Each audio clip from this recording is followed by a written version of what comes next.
Okay, this is my Rumpelstiltskin hat. Rumpelstiltskin is an elf. And I don't want to talk about Rumpelstiltskin, but I want to talk about Stuart Wilde. Stuart Wilde wrote a lot of books starting in the 1980s, and he was really off the wall. Why? Well, in the 1980s, things were very conventional in the 1980s. There was no internet. So to get information, you got books, mostly from the library, because we didn't have mail order books.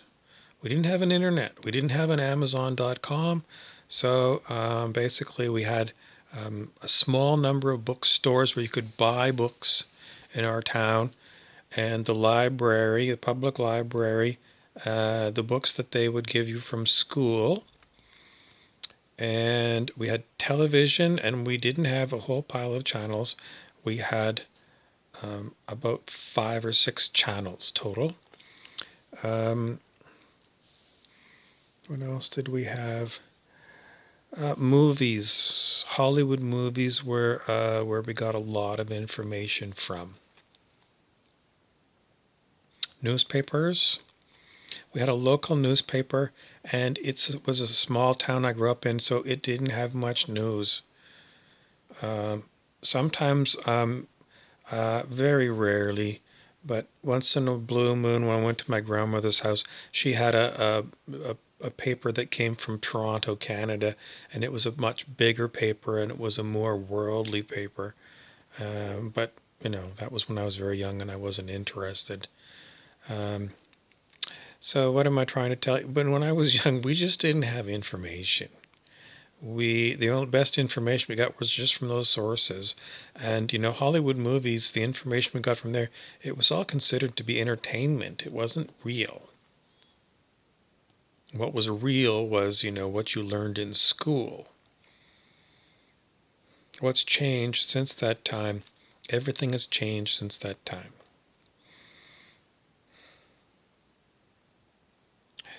Okay, so Stuart Wilde in his books talked about so many different things, and there's a lot of things that he talks about that I have not experienced personally myself. The mirror worlds are something he talks about in some of his books and on his website. His website is still up, stuartwilde.com, and if you're at all interested in things I'm talking to you about, go and check out stuartwilde.com. It's a really interesting, off-the-wall kind of thing. And he was, posting these things, and nobody else was talking about these kind of things. So, is it true? Yes. At the time when I was first reading it, did I think it was true? I think so. I think I thought a lot of the stuff that he was talking about was true, but it just seemed like as a teacher, he was really far in advance of the students. Really, really far. And even today, I'm going to tell you, he's still way further advanced than I am now, and I've been, studying this stuff for 20 years. So it seems like some people come into the planet and they're already advanced. And I see this on YouTube. I see young people who are more advanced than I am now, and I've been studying for a long time. Why is that? It's just the shift, the great shift. It's called sometimes, it's Earth ascension. And we're going from the old Earth that was very much conventional. What you learned at school was the way it was. And if you talked about anything that was like even UFOs were considered conspiracy theories, and you could talk about it, but no one really took it seriously. Everything is different now because the world has moved on. And what do we got now? On the planet now we have old school people who might be my age, and they are not non-believers in anything other than what they learned in high school. They don't believe in anything other than what was taught in high school, and they don't want to know about anything other than what they learned in high school. So they're very conventional. If you remember in Harry Potter, they were called muggles. And this world is full of muggles. And with muggles,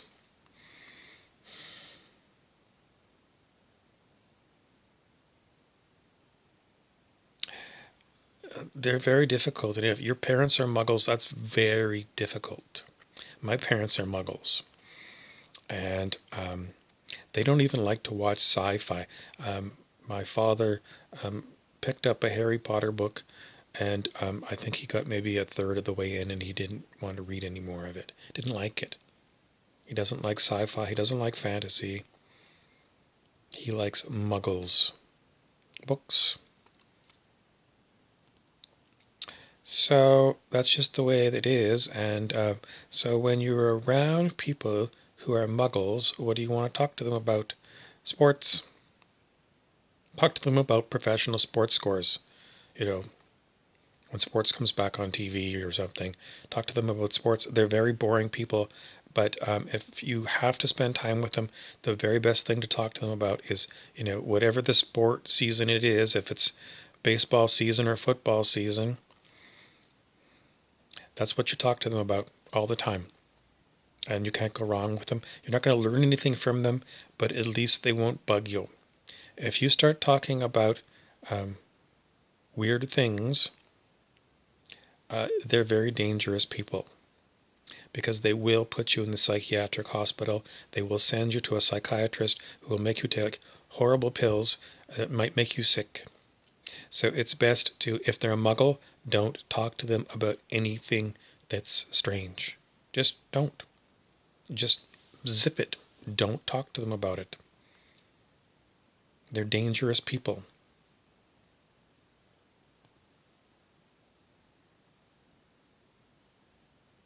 Now, as for people who are going to talk to you about things, still be careful, because some people, are maybe they'll talk to you about it, but maybe, then they're going to tell somebody, this person is kind of weird. They're talking about, they usually call it conspiracy theories. So there's people who are really secretly muggles, even though you can talk to them. So who can you talk to about these kind of things? Best thing is talk to no one. Zip it. If you're watching videos and it's about oddball things, why do you watch it? I like to laugh at it. That's what you do, is you tell them, I watch these things and they're so ridiculous, even if you think that they're real.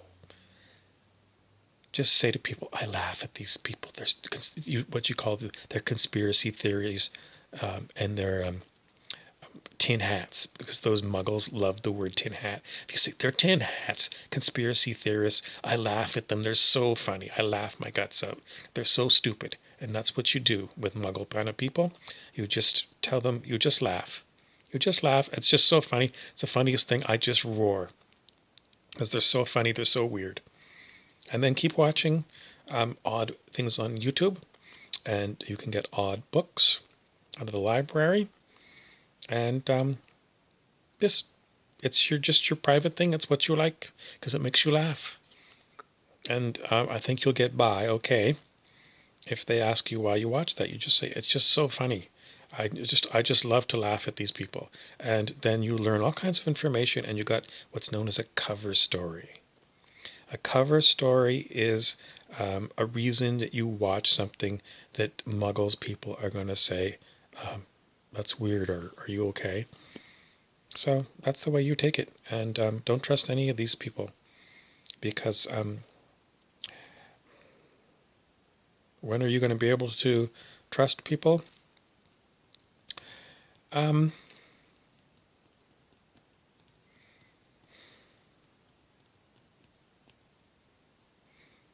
You don't need to trust people. You don't need to confide in people. Keep things to yourself.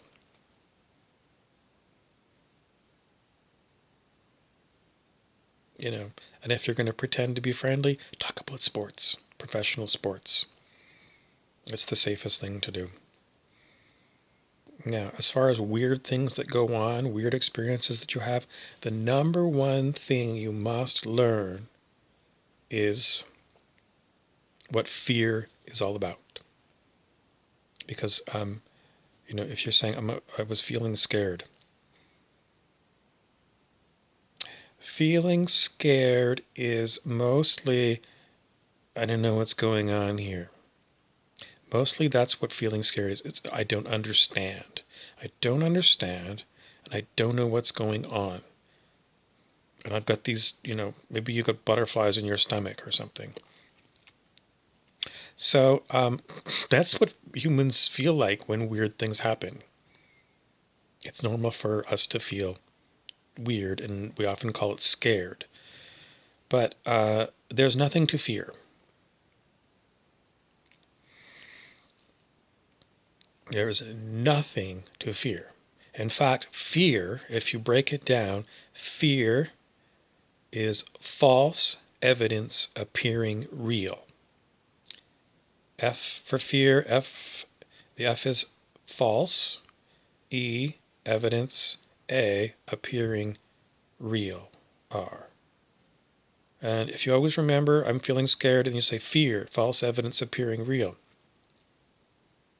So you have to really work on this one. I had to work on this one a long time, because in our world of muggles, muggles are really, really scared of everything. And they live with, they're driven by fear. They're afraid of everything. They're little scared little mice. So you have to get over fear. And it comes with practice. And when scary things happen, sometimes unpleasant things happen, you do the best you can.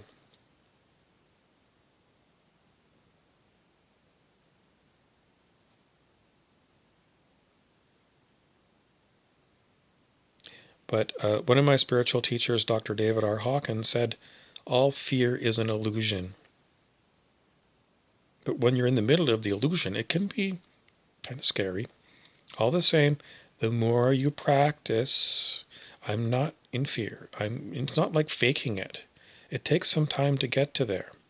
But the more experience you have with weird things that used to make you scared, the less fear you're going to experience. It doesn't mean that things are going to go away. It's just you get more experience and you keep training yourself. I'm not going to go into fear.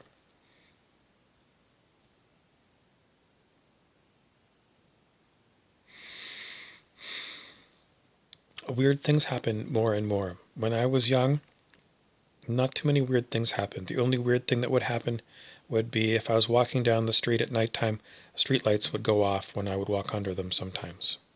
That's about the only weird thing. We had ghost stories and stuff, but we had nothing really weird. It seems like these days more and more people are finding weird things. And as best as I can explain it, it has to do with the change in consciousness on the planet. Some people say that we're going from 3D to 4D to 5D. So they're talking about dimensions, third dimension, fourth dimension, fifth dimension. Other people call it densities, like third density to, I don't know, fourth density. You can look at YouTube videos to talk about all that kind of stuff. I think that's primarily why we're having more of these weird experiences.